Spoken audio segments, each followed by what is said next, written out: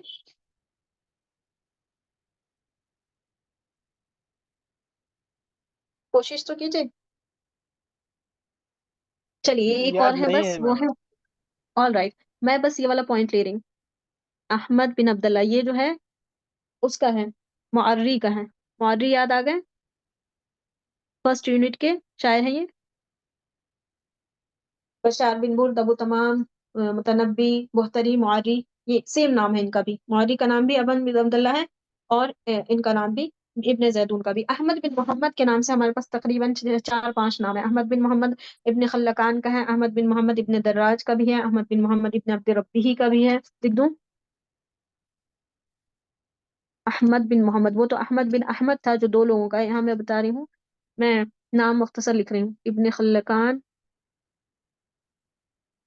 इब्ने दर्राज, कुस्तली, उसके बाद है इब्ने अब्द रब्बी ही, अब्दी रब्बी ही ले रही हूँ मैं बस। और इसी तरह से बलाजरी, नहीं बलाजरी का तो यहया जाता है। ये 3 नाम है हमारा। वो वो है अहमद बिन यहया। तो इस तरह सिमिलर चीजें रिकॉल करते जाइए जब भी तैयार कीजिए। सॉरी, विजिबल है ना?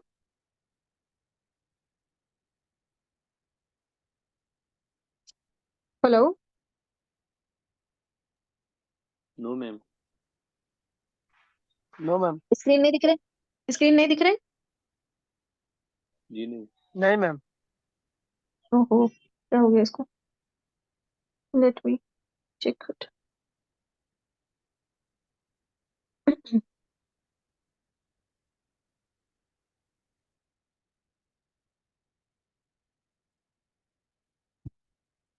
अच्छा, ओके।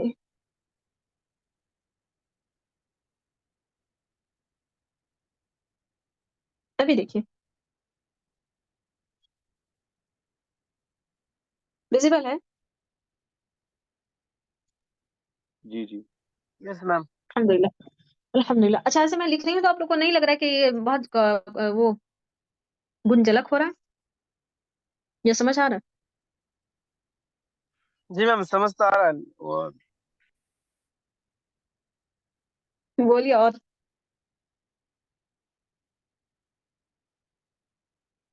पॉइंट्स जो भी ऐड करना हो खुल के बोला करिए। चलिए, ठीक है। राइटिंग का मैं कुछ नहीं कर सकती, वो मेरी ऐसी ही है, मतलब बहुत बुरी। नहीं नहीं ओके। मैम, राइटिंग का कुछ नहीं है वो थोड़ा सा वक्त कंज्यूमिंग है, लेकिन ये बहुत फायदेमंद रहेगा। चलिए, इंशाल्लाह मैं कोशिश करूँ मैं जितना आप लोगों के लिए बना सकूं। नंबर 16 देखिए, शायरुन मिस्रियुन। अच्छा, मैं ये जो पॉइंट्स इस तरह के आते हैं ना, मैं ये अपने लिए एक छोटी सी डायरी मैंने रख रखी है, जहां मैं नोट डाउन कर, जब मैं तैयारी करती थी तो मैं वहां पे ऐड ऑन कर लेती थी। तो अगर आप ये सब जो सुस्ती ना करें, आगे के आगे बढ़ जाते हैं, बल्कि जब भी इस तरह के पॉइंट्स आए तो आपको दिल ना भी चाह रहा हो, कोशिश करें जरूर कि वो एक शॉर्ट सा नोट आपके पास हर वक्त होना चाहिए। मैं कहीं भी पड़ी होती हूँ घर के किसी भी एरिया में, वो नोट मैं अपने हाथ में रखती हूँ, ताकि मुझे कोई पॉइंट ना याद आए तो मैं उसमें अलग अलग सफ़े बना लीजिए और उसको लिखते रहिए। इससे आपको बहुत मदद मिलती है और चीजें याद भी रहती हैं फिर। सवाल नंबर 16 देखते हैं। शायरुन मिस्रियुन मिन शुअरा इन्नहदा मिन दवानी ज़हरुर रबी। सीधा सा सवाल इन्होंने पूछा है कि ज़हरुर रबी किसकी किताब है। अब इसमें इन्होंने ऐड कर दिया है कि वो जो भी शख्सियत है वो मिस्री हैं, यानी मिस्र से हैं। दूसरा पॉइंट हमें ये नॉलेज मिली कि वो शुअराउन नहदा में से भी हैं। और ये जो ज़हरुर रबी है वो है अब्दुर्रहमान शुक्री की। ये अभी हमने पीछे इनको देखा था, इनसे रिलेटेड एक पॉइंट आया था तो हमने बात की थी कि ये दीवान के फाउंडर्स में से एक हैं। तीन थे उसके फाउंडर, अकाद, शुक्री और माजनी। वहां पे सवाल माजनी से रिलेटेड था, यहाँ पे शुक्री है। और वहां पे भी मैंने बताया था आपको कि उन लोगों की शख्सियतों को पढ़ने के साथ साथ उनकी जरूरी मशहूर किताबें, उनसे जुड़े हुए अहम नुकात देखना बहुत जरूरी है। नंबर 17, रत्तिब अशौरा अलमज़कुरीन अदना हस्ब तवारीख़ वफ़ातिहिम। फिर से तवारीख़ वफ़ात के अकॉर्डिंग हमें इनको तरतीब देना है, जिसके लिए ज़रूरी है कि हमें इन सबकी date of death and date of birth याद होनी चाहिए। क्योंकि सवाल वफ़ात से है तो मैं वफ़ात से लेती हूँ। 1957 में ये थे, 57 मुझे याद है, 1957 होंगे क्योंकि 18 में इनकी पैदाइश थी। हाफिज इब्राहिम सबको पता है, अहमद शौकी के साथ 32 में वफात पा गए थे। एक ही ईयर में दोनों की वफात हुई थी, लेकिन हाफिज पहले वफात पा गए थे और शौकी बाद में वफात, उनकी वफात बाद में हुई थी। जहावी जो है 36 होते हैं, यानी 1936। और मतरान 49 है, 50 से एक साल पहले। तो इस हिसाब से अगर हम तरतीब देने लगते हैं तो 32 सबसे पहले आएगा, यानी नंबर 2 सबसे पहले चाहिए हमें। तो आप सब में देख लीजिए नंबर 2 किस में आया। नंबर 2 यहाँ भी आ गया और यहाँ भी आ गया, मतलब हम इसको इस तरह से सॉल्व नहीं कर सकते, हमें एक स्टेप आगे जाना ही होगा। तो दूसरे नंबर पे है 32 के बाद 36, यानी 32 के बाद 36। तो हमें देखना है नंबर 3 किस में आ रहा है, तो वो यहाँ आ गया। मतलब हमारा क्वेश्चन यहाँ सॉल्व हो चुका। आप चाहें तो आगे बढ़ जाइए। 36 के बाद 49 यानी खलील मतरान आएंगे नंबर 4, और 57 सबसे लास्ट में। तो इसका आंसर हुआ नंबर। अब ये तो आपको कभी भी एक साथ याद आ जाना चाहिए, 32 और 36, 32 एंड 36। ऐसे कनेक्ट करते करते याद कीजिएगा तो चीजें बहुत आसान होती हैं। ओके। नंबर 18, जामिया ज़ैतूनिया तक़ाउ फी। जामिया ज़ैतूनिया एक जामिया ज़ैतूनिया एक यूनिवर्सिटी है, इसी नाम से जानी जाती है। ये कहाँ पर वाक़ है? तो यूनिवर्सिटी, मशहूर यूनिवर्सिटी से रिलेटेड भी सवाल उठाते हैं कभी कभी। ये तुनिस में है, इसमें कुछ ऐसे नॉलेज थी नहीं। हक़ ज़ौज अस्सही मिनल मज़कूरीन अदनाहु। इसमें से ये जो पेयर्स इन्होंने बनाए हैं, एक गलत है, सॉरी, तीन गलत है और एक सही है। आपको इस पे बहुत फोकस रहना होता है इस तरह के सवाल में। यहाँ हम गलती कई दफा कर देते हैं, सही की जगह गलत ढूंढने लग जाते हैं और गलत की जगह सही, तो ये बड़ी मिस्टेक होती है, कॉन्शियस रहना होता है। सही देखना है हमने, हयात मोहम्मद, मोहम्मद हुसैन हैकल ही की है। यही वाला आंसर असल में हमारा सही है। अब करियत मोहम्मद ये इनकी नहीं है, ये है अक्काद की। इसी तरह से जिक्रा मोहम्मद वलीउल्लाह अद-देहलवी की नहीं है। आप लोग ट्राई करेंगे किसकी है, बताइए। मोहम्मद बिन सालिम बिन मोहम्मद एक राइटर हैं जो हमारे सिलेबस में नहीं है, उनकी है ये। लेकिन इस तरह के सवाल पीएचडी में आ जाते हैं तो नजरअंदाज ना किया करें। जब पीएचडी का एग्जाम दीजिएगा तो इसको देखना पड़ता ही है। अनवार अल मोहम्मदिया भी हमारे राइटर्स में से किसी की नहीं है, ना ही अब्बास महमूद अक्काद की, ये भी गलत दिया इन्होंने। ये असल में है नबहानी करके कहते हैं, यूसुफ अन नबहानी, ये उनके। ये सब सवाल पीएचडी में आते हैं, इसलिए लाइट नहीं लिया कीजिएगा। मैं पहले ऐसे ही छोड़ के चल देती थी। जब मैंने पीएचडी की तैयारी की अभी कॉमन एंट्रेंस, तो मुझे बड़ी दिक्कत आई, मुझे पीछे से जाके सब कुछ तैयार करना पड़ा। इसलिए मैं आप लोग को बता रही हूँ, जब इस तरह के पॉइंट्स हैं तो उसको संजीदगी से लिया करें। नंबर 20, इस्तारा असहाब जमात अबोलो इस्महा मिनल मैथोलॉजिया। जो जमात अबोलो के फाउंडर्स हैं, असहाब हैं, उन्होंने जो नाम लिया था लफ्ज अबोलो, वो किस मेथोडोलॉजी से लिया था? तो वो जो मेथोडोलॉजी थी उसको इगरिकिया कहते हैं। ये सवाल बहुत बार रिपीटेडली आ चुका है। नशा इमराउल कैस, जो कि हमारे पूरे सिलेबस के सबसे पहले पोएट हैं, जिनको हम सबसे पहले पढ़ते हैं, और ये सवाल भी रिपीटेडली आ चुका है। ये कहाँ के थे? और ये असल में ये थे किसी और जगह के, और इन्होंने परवरिश किसी और जगह में पाई है, तो इसीलिए ये सवाल बहुत रिपीट करते हैं ये लोग। ये असल में तो यमन से थे, लेकिन इनकी परवरिश जो हुई थी नजद में हुई थी। तो नशा इमराउल कैस, ये पूछ रहे हैं कि परवरिश उन्होंने पाई थी, तो हम जवाब देंगे नजद में। व इनकाना यमनियन, हालांकि वो यमन के थे। इनका जो कबीला था वो किंदा था, और जो किंदा कबीला वो यमन का एक मशहूर तरीन कबीला है। और ये जब भी आप इनकी हिस्ट्री पढ़ें, हसन जयाद को भी पढ़िए, इनको खोलिए, तो पहली लाइन में ही ये पॉइंट होता है, नशा इमराउल कैस नजदियन व इनकाना यमनियन, कि वो नजद में परवान चढ़े थे जबकि वो थे यमनी। नेक्स्ट वी हैव तज़व्वजा अल फरज़दक बि इम्रअतिन इस्मुहा, फरज़दक ने शादी की थी एक औरत से जिसका नाम था, तो ये बेसिकली पूछ रहे हैं फरज़दक की बीवी का नाम अन्नुवार था, इनकी बीवी का नाम। अब आपको यहाँ से जब देखिए ऑप्शन, तो देख लीजिए खौला किसका था, किसी की महबूबा या बीवी का नाम था, मुतनब्बी की महबूबा का नाम था खौला। रमला और खजरा इस वक्त मुझे नहीं याद है, तो जो एटलीस्ट आपको रिकॉल हो वो जरूर चेक किया करें। ये मुतनब्बी की महबूबा का नाम था।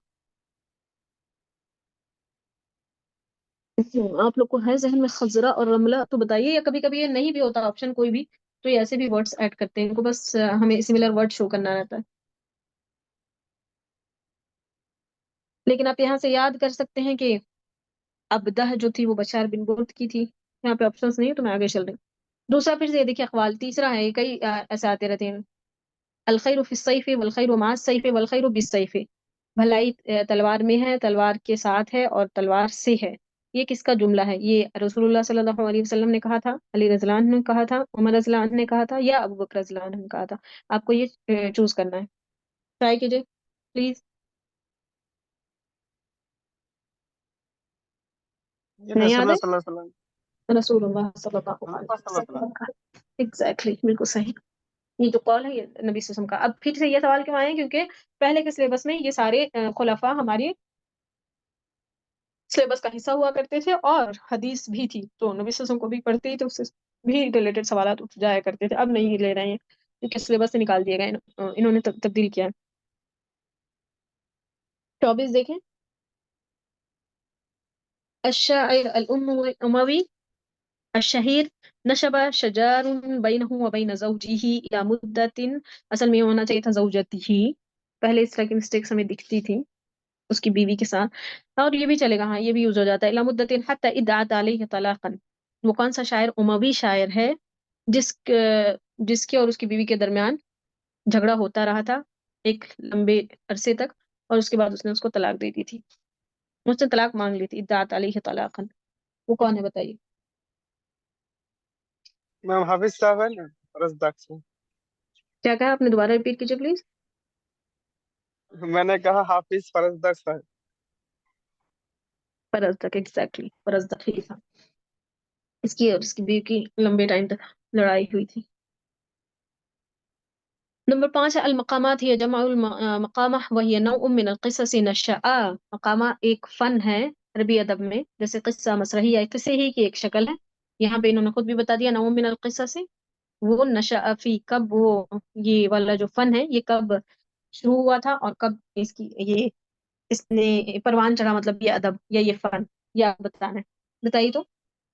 ये सवाल मेरे लिए बहुत कंफ्यूजिंग था, लेकिन मैंने जिस हिसाब से सर्च किया और पाया है, तो मुझे लगता है अवासित दौला अल अब्बासिया, लेकिन नॉट श्योर, मैं इसको क्वेश्चन मार्क दे रही हूँ, इसको हम फिर से चेक करेंगे एक बार इंशाल्लाह। जी मैम, यही तो है मैम, वो आपने अवासिल दौलत का। सही, ओके, शुक्रिया, जज़ाकल्लाह खैर, अगर आपको कंफर्म है तो ठीक है। ये बस इन्होंने पूछा कि कब। अब इसमें जो मशहूर है, इसके जो फाउंडर समझे जाते हैं या रायत समझे जाते हैं, वो बदिउज़्ज़मा अल-हमदानी, दूसरे हरीरी हैं। आगे इसकी जस्ट बाद ही सवाल भी आएगा। 26 पे देखिए, तलब यजीद बिन मुआविया शाइरन लिहिजाई आदअहु वक़ाल लहू लका ज़िम्मतुन अमीरुल मुमिनीन व ज़िम्मती। ये देखिए, यहाँ से फिर से कौल एक उठा लिया गया। अब ये जरूरी नहीं अगली दफा ऐसे ये सिर्फ कौल दे दे के पूछेंगे किसने कहा था, किससे कहा था। यहाँ पे तो उन्होंने सवाल पूछा है कि यजीद बिन मुआविया ने एक शायर से किसी अपने दुश्मनों के हिज्र करने का मुतालबा किया था, और उस वक्त उन्होंने ये जुमला भी कहा था, लका ज़िम्मतु अमीरुल मुमिनीन व ज़िम्मती। और ये इसने किससे किससे कहा था। तो पहला पॉइंट आपको ये मिला कि ये एक कौल है जिसको कहा था यजीद बिन मुआविया ने। अब जवाब में हमने बताना है कि किससे कहा था।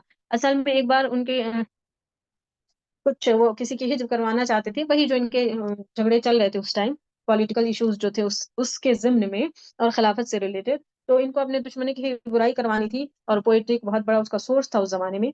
तो इन्होंने इनके किसी को देख रहे थे, इन्होंने एक दो और लोगों से मुतालिब रिक्वेस्ट किया था। उन लोगों ने माजरत कर ली थी कि हम नहीं कर सकते, क्योंकि वो सहाबा और ताबई का जमाना था, बहुत से लोग थे जिन्होंने नबी सल्लल्लाहु अलैहि वसल्लम के साथ जिंदगी गुजारी थी। तो उन्होंने इनकार कर दिया था। उनमें से किसी एक शख्स ने, मुझे वो याद नहीं आ रहा है, काब बिन जुआइल ने गालिबन इनकी रहनुमाई की थी कि अगर आप अख्तल से ये रिक्वेस्ट करेंगे तो वो आपकी बात जरूर मानेगा और वो हिज्र भी कर देगा। तो फिर यजीद बिन मुआविया अख्तल के पास गए, अख्तल को बुलवाया, उससे रिक्वेस्ट की, तो ये नसरानी था, इसने फिर उनकी हिज्र की थी। तो वो अख्तल है। ये कौल आपको पहले याद रखना है। ज़िम्मतो अमीरुल मोमिनीन व ज़िम्मती, ये कहा था यजीद बिन मुआविया ने, और अख्तल से कहा था जब उसने रिक्वेस्ट की थी उससे अपने दुश्मनों की हिज्र के लिए। 27, बतलो मकामाती अल हरीरी। हरीरी जो मकामात में एक बहुत मशहूर नाम है, बल्कि दूसरा मशहूर तरीन नाम है, उसके मकामात का जो हीरो है वो कौन है, आपने ये बताना है, बतल कौन है। तो ये चारों नाम हमेशा याद होने चाहिए, बहुत दफा ये भी रिपीटेडली आ चुका है सवाल। अबू जैद अस्सरोजी इसका असल आंसर है। इसका जो बतल है वो अबू जैद अस्सरोजी है। मैं इसको याद रखती हूँ, हरीरी सरोजी, हा और जीम से। मैं आपको पॉइंट बताऊं याद रखने का। और हा से इसका अपना हरीरी का नाम है, तो इसके रावी हा से शुरू होते हैं, हारिस बिन हिशाम।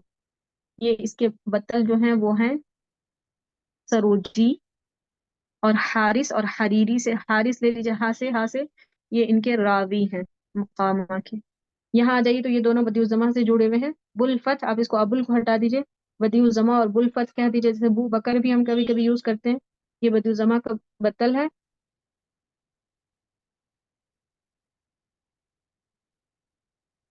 और ईसा बिन हशाम इनके इसकी मकामा का रावी है। बदिया में आइन आ रहा है और ईसा आइन से शुरू है, तो आप ऐसे याद कर सकते हैं। जब भी कनेक्शन बना के चीजों को महफूज कीजिएगा जहन में, तो याद करना बहुत जरूरी था। हमारे दिमाग का जो स्ट्रक्चर है वो सीधे सीधे किसी भी बात को याद नहीं कर सकता। मैं एक दफा आईएएस की कोचिंग से कुछ दिनों के लिए जुड़ी हुई थी, तो वहाँ एक मैम ने मुझे एक पॉइंट बताया था कि अगर आप प्लेन दीवार पे कोई चीज हैंग करना चाहें तो वो नहीं आप टांग सकते, आपको पहले उसमें कोई हुक लगाना होता है, तभी आप उस कोई और कपड़ा या कुछ भी हैंग करने के लिए। तो इसी तरह आपका दिमाग है, आपके दिमाग में जो पुरानी नॉलेज है उसको किसी भी तरह से रिलेट कीजिए। मसलन मैंने यहाँ से लिया कि आइन यहाँ भी आ रहा है, आइन यहाँ भी आ रहा है, हालांकि बहुत वो कोई ऐसा कनेक्शन नहीं है, लेकिन फिर भी एक पुरानी नॉलेज है मेरे दिमाग में, तो जब आप इसको इससे कनेक्ट करते हैं तो वो दिमाग बहुत आसानी से महफूज कर लेता है। जैसे मैंने यहाँ कहा कि हा, यहाँ से हरीरी से शुरू हो रहा है, हारिस से हा, ये शुरू हो रहा है, आप कनेक्ट कर दीजिए। जीम, हा और जीम बहुत क्लोज तरीन अल्फाबेट्स हैं, तो आप इसको यहाँ से ले लीजिए। कुछ और आप अपने दिमाग से भी बना सकते हैं। हमें पढ़ते हुए अपना दिमाग का, हमारा अपना एक स्ट्रक्चर होता है और काम करने का प्रोसेस सब दिमाग का अलग होता है। लेकिन आप अपने दिमाग के स्ट्रक्चर को और उसके काम करने के प्रोसेस को अगर समझ लेंगे, तो किसी भी काम को करना, जहनी काम को आपके लिए बहुत आसान हो जाएगा, और उसमें से तैयारी का अहम तरीन काम एग्जाम की तैयारी। All right. तो नेक्स्ट हमारा 28, 28,